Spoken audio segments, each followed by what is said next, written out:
Oke, assalamualaikum warahmatullahi wabarakatuh. Waalaikumsalam. Selamat siang teman-teman.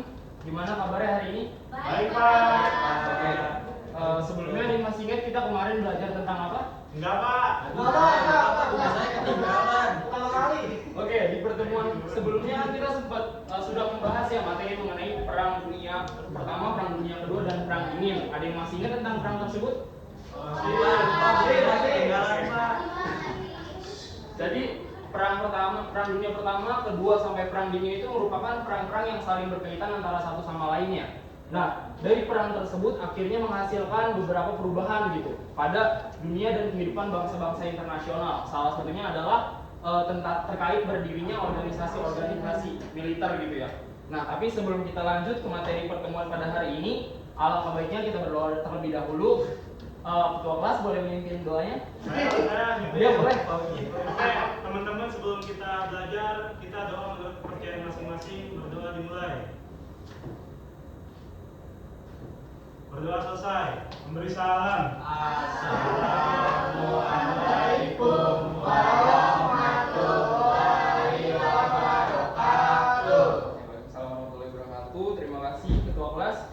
Oke, jadi di sini teman-teman kita akan membahas mengenai organisasi militer regional dan internasional.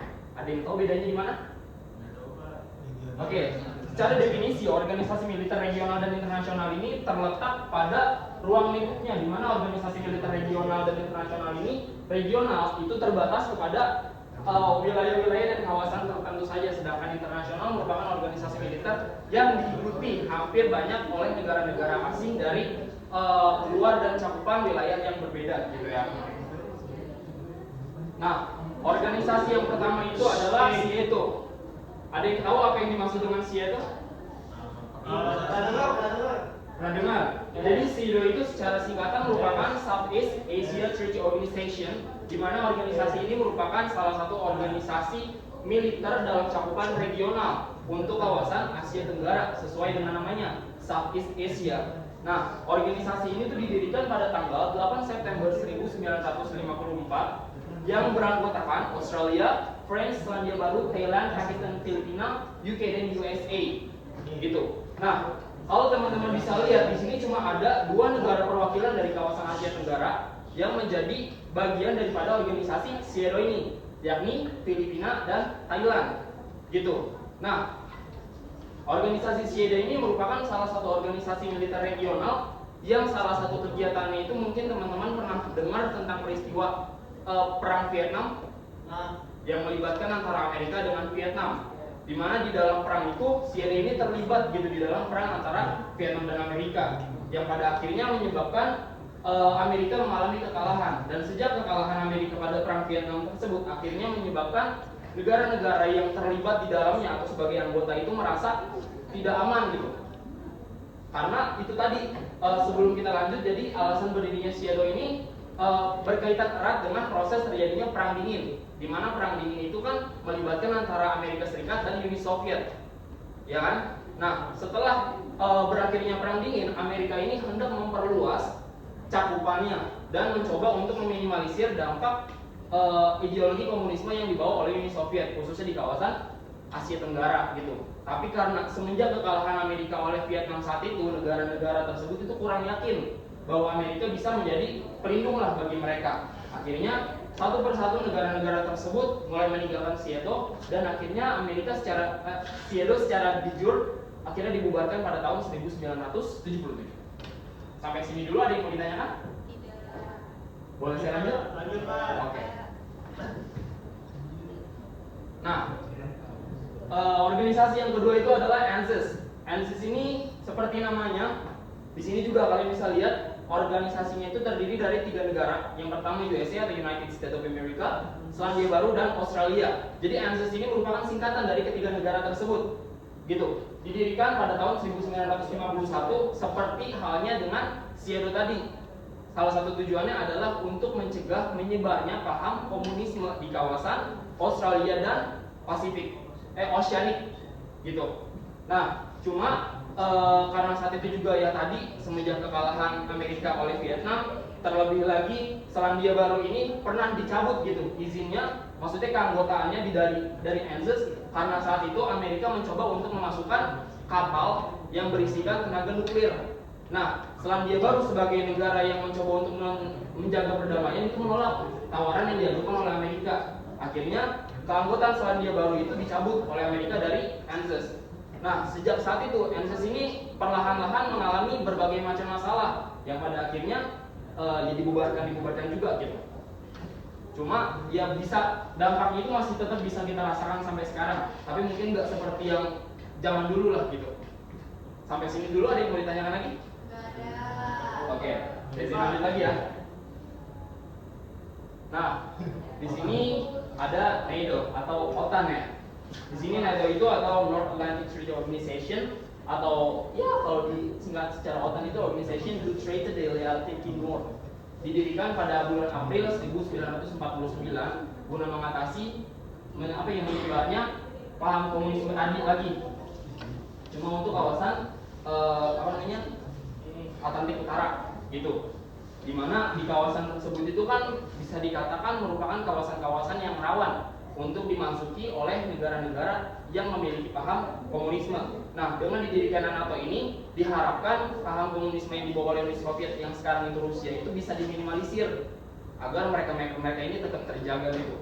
Ya seperti tujuannya tadi. Nah, organisasi ini tuh didirikan oleh Amerika. Kenapa Amerika tuh pengen banget gitu mendirikan organisasi-organisasi tersebut? Ya tujuannya karena pengen menang gitu secara konflik ideologi dengan Uni Soviet. Makanya NATO sendiri pun diikuti oleh banyak banget negara dengan harapan agar Amerika tuh bisa lebih terkenal aja sih di dunia. Berikut adalah negara-negara yang terlibat di dalam NATO.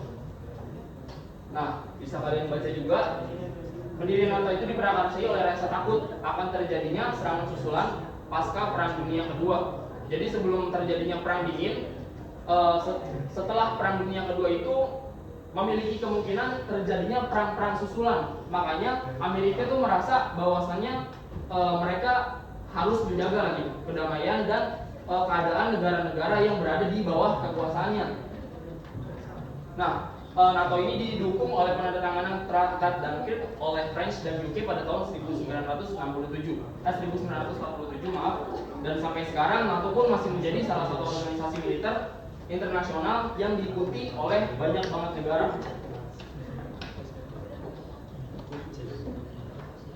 Kemudian ada Fakta Warsawa. Kalau tadi kita membahas tentang ideologi yang dibawa oleh Amerika, Fakta Warsawa ini merupakan organisasi militer yang diprakarsai oleh Uni Soviet atau yang sekarang disebut dengan Rusia. Didirikan pada bulan Mei 1955, terdiri atas Uni Soviet, Poland, Rumania, Hungaria, Czechoslovakia, Bulgaria, Albania, dan Jerman Timur. Nah, alasan ini adalah karena Jerman Barat itu sudah mengarah ke ideologi-ideologi yang dibawa oleh Amerika. Nah, dengan didirikannya Fakta Warsawa ini diharapkan ideologi komunis itu gak hilang gitu aja gitu, masih bisa dipertahankan. Meski pada akhirnya kita harus terpaksa kehilangan negara Jerman. Makanya pada saat itu pun juga mungkin teman-teman tahu kalau Jerman itu kan terbagi dua ya, yakni Jerman Timur dan Jerman Barat. Gitu. Jadi dengan berdirinya Fakta Warsawa ini, Rusia berharap bahwa ideologi komunisme itu bisa dicerna dan juga bisa disebar dan dirasakan gitu oleh negara-negara yang lainnya. Nah, Fakta Warsawa ini juga menjadi salah satu respon secara langsung dari didirikannya NATO, karena dirasa NATO ini menjadi organisasi yang cukup berbahaya bagi ideologi komunisme. Mungkin teman-teman pernah dengar ya akhir-akhir ini terkait terjadinya perang yang melibatkan antara Rusia dengan Ukraine, ya kan? Nah, salah satu alasan terjadinya perang tersebut adalah karena Ukraine ini telah mengizinkan NATO untuk mendirikan pangkalan militernya di kawasan Ukraine. Nah, kalau kita mengacu kepada peta geografinya itu, kawasan Rusia dan Ukraine itu berbatasan secara langsung. Kalau saya gambar dalam bentuk peta ya, anggap ini Rusia.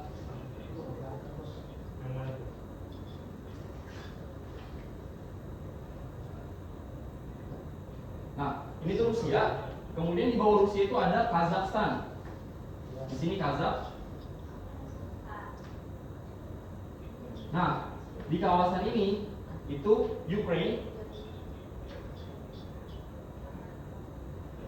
Nah, ini ada negara-negara timur lainnya.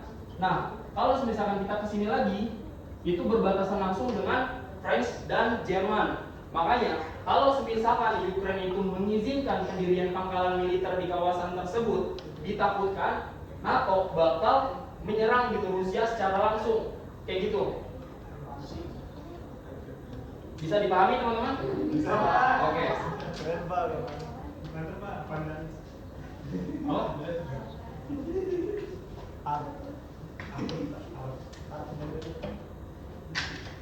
sampai sini dulu ada yang mau ditanyakan teman-teman? Tidak ada. Nah, ini latar belakangnya kalau teman-teman penasaran. Jadinya karena adanya kekhawatiran Uni Soviet pasca didirikannya NATO, terus didukung dengan masuknya Jerman Barat ke aliansi NATO, yang mungkin bisa mengancam yaitu tadi penyebaran ideologi komunisme yang dibawa oleh Rusia atau Uni Soviet.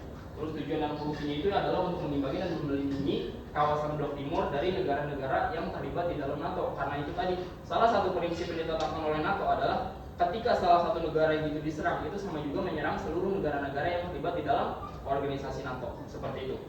Terus tujuan lainnya juga adalah untuk meningkatkan kerjasama pertahanan militer. Dan gak cuma itu, Fakta Warsawa juga saling mendukung di dalam kegiatan-kegiatan yang selain itu berkaitan dengan ekonomi, sosial, dan sebagainya.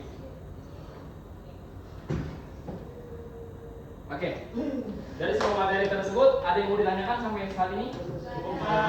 Cukup? Cukup jelas. Oke, mungkin sebelum kita tutup pertemuan kali ini, saya izin mengingatkan teman-teman bahwasannya kita akan melaksanakan ujian harian di pertemuan selanjutnya dengan materi ini.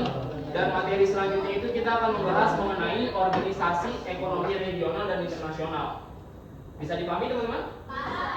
Oke, mungkin cukup sekian kelas pada pertemuan hari